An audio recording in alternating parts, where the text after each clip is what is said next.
by Maple Landing Custom Cabinets and Woodworking. It is a tough housing market, but there could be some light at the end of the tunnel for folks looking for their home sweet home. Dina takes us to one house for sale in Midvale and what the future market might hold. Back with our good friend Yoshi today, a familiar face here Yes. on GTU. Now, usually when I see you, we're exploring $1 million home, but today we thought we'd mix it up because anything that you can show us, you can make accessible no matter what somebody's price point is. That's right, and I want to thank Michael and Kia Burns with the Burns team for showing us this spectacular brand new remodel that's literally on the market as we speak for $475,000. It's just over 2,000 square feet. So 1,000 below and 1,000 up here, 4 bedrooms, 2 baths, all modern fixtures. So if you're shopping for a home, come check this sucker out. I love it. The minute Yes. I walked in, I said, this is perfect. It's such a great size. Yes. Perfect for a small family. Absolutely. And it's modern. And it's modern and fresh and new, bright colors, light colors. I love everything about it. What are some of your favorite features or interesting things about this particular home? Okay, I love the openness right here from the front door to the living room to the kitchen. I absolutely love what they did here with this island. I think it's so cool to have this flush oven with the countertop. You've got your family sitting there. You're making pancakes in the morning on a Saturday, all right here. TV's over there. Family can be together. I just love this front room. And then I love the space that they did downstairs. They've got a nice open space, another great place for a family room or a pool table or whatever you want to throw down there. It's pretty open. So it's really beautiful. Now, you've been in the business for a long time. Utah Home Sweet Home. Tell me a little bit about that. Yes, so Utah Home Sweet Home is a company where we help sellers sell their home, buyers buy homes, and investors invest in homes, like rental properties, as well as we fix and flip homes ourselves. Now, the market's changing. Yes. And this summer, say come June, we're talking foreclosures. You're going to Yes. fill me in with how all of that is working and what's happening. Okay, so it's interesting because the foreclosure moratorium is expected to end at the end of June. So at the end of June, there's several predictions on what might happen once the moratorium is lifted.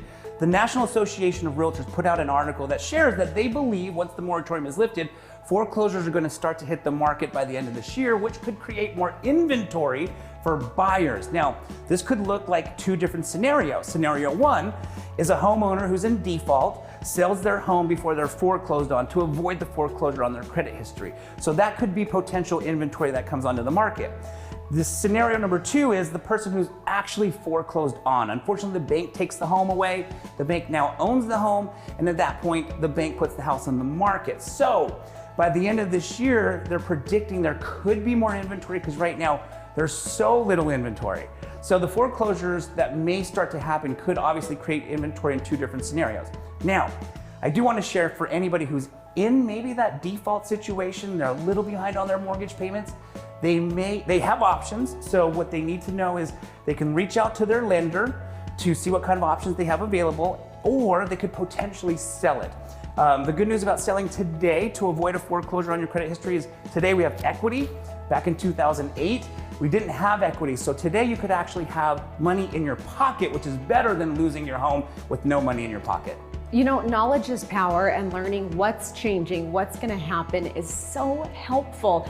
You mentioned little inventory. Yes. And you explained to me earlier why that's happening. Tell us real quick before we say goodbye. Yes, okay, so the builders over the last 10 years, due to the overbuilding back in the last boom, got burned so bad that they've actually been underbuilding. Statistics show that building is happening less over the last 10 years due to them being burned on the last round. So we have less new construction that's hitting the market. And second, you know, with the coronavirus, a lot of people are afraid of strangers coming into their home, touching the light switches, doorknobs. So homes that would have normally gone on the market didn't go on the market because people just wanted to stay safe during these unknown times. Which makes sense. And like you said, things are changing this summer. So you are the guide to go to get those questions answered and to see the beautiful homes. Where do they find you? Yes, you can go to utahhomesweethome.com, or you can call me at 801-810-4475. I'd love to chat with anybody who may even be in that default situation and wants to know what kind of options they have. Perfect. That's your guide. Thank you, Yoshi. Thank you. Appreciate it.